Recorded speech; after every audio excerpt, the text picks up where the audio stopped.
Hello and welcome my dear students on my YouTube channel Azmi chemistry. तो प्यारे बच्चों, आज के शॉर्ट लेक्चर में हम बात करेंगे नीट 2025 की इनऑर्गेनिक केमिस्ट्री की प्रॉब्लम जो कि इसी साल पूछी गई है। क्वेश्चन के अंदर पूछा है which of the following pair ion will have same magnetic moments value with in the pair. तो बेटा यहाँ पे पेयर में आपको देखना है सेम स्पिन मैग्नेटिक मोमेंट का मतलब है कि यहाँ पे नंबर ऑफ अनपेयर्ड इलेक्ट्रॉन अगर सेम है तो यहाँ पे मैग्नेटिक जो मोमेंट की वैल्यू है सेम होगी। यही पूछा गया, पेयर बताना है। ऐसे कौन से पेयर है जहां पे सेम मैग्नेटिक मोमेंट है, मतलब यहाँ पे जो मैग्नेटिक मोमेंट निकाला म्यू बराबर यहाँ पे under root n n plus two, यहाँ बोर मैग्नेटन, और यहाँ पे एन की वैल्यू जो है क्या है, एन की value number of unpaired electron, क्या है नंबर ऑफ अनपेयर्ड, क्या है इलेक्ट्रॉन। और यहाँ पे जितना अनपेयर्ड इलेक्ट्रॉन बढ़ेगा मैग्नेटिक मोमेंट की वैल्यू बढ़ेगी। तो यहाँ पे आपको क्या बताना है, उस पेयर को बताना है जहां पे सेम स्पिन मैग्नेटिक मोमेंट हो। तो जिंक और टाइटेनियम के देखें तो जिंक में D10 कन्फिगरेशन होगा। जिंक का आपको कितना होता है 30, और 30 का मतलब 10, और यहाँ पे 2 प्लस में है मतलब यहाँ पे 4s 0 हो जाएगा। तो यहाँ पे एक भी अनपेयर्ड इलेक्ट्रॉन नहीं है, वैल्यू यहाँ पे 0 है, इट मींस यहाँ पे मैग्नेटिक मोमेंट नहीं होगा। तो ये ऑप्शन तो नहीं होगा।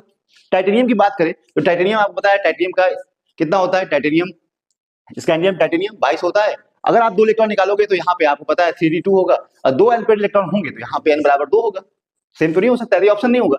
सेकंड की बात करें तो यहाँ पे क्रोमियम और आयरन की बात करें तो क्रोमियम क्या होता है 24 होता है, क्रोमियम 24 होता है। यहाँ से 2 इलेक्ट्रॉन निकालोगे तो d4 कंडीशन आ जाएगी, और यहाँ पे आयरन क्या है 26 होता है, 26 है, और यहाँ से 2 यहाँ पे d6 कैलकुलेशन आएगा। दोनों केस में क्या होगा 5, अगर यहाँ पे 4 अनपेयर्ड इलेक्ट्रॉन आएंगे बराबर कितना आएगा 4, यहाँ पे कितना आएंगे तो 5 होते हैं डी में, और यहाँ 1 2 3 4 5 6, तो यहाँ भी n बराबर कितना आएगा 4 आएगा। इसका मतलब है कि यह 2 ऐसे पेयर हैं जहां पे n की वैल्यू क्या है 4 है, सेम।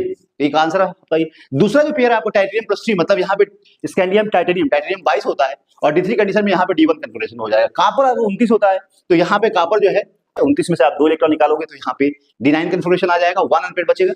यहाँ पे जो बचेगा आपका और टाइटेनियम 20, यहाँ पे स्कैंडियम 22 होता है तो D1 कन्फिगरेशन में आएगा। तो ये ऑप्शन आपको सेम होगा। ये ऐसे 2 पेयर है जहां पे नंबर ऑफ अनपेयर्ड सेम है।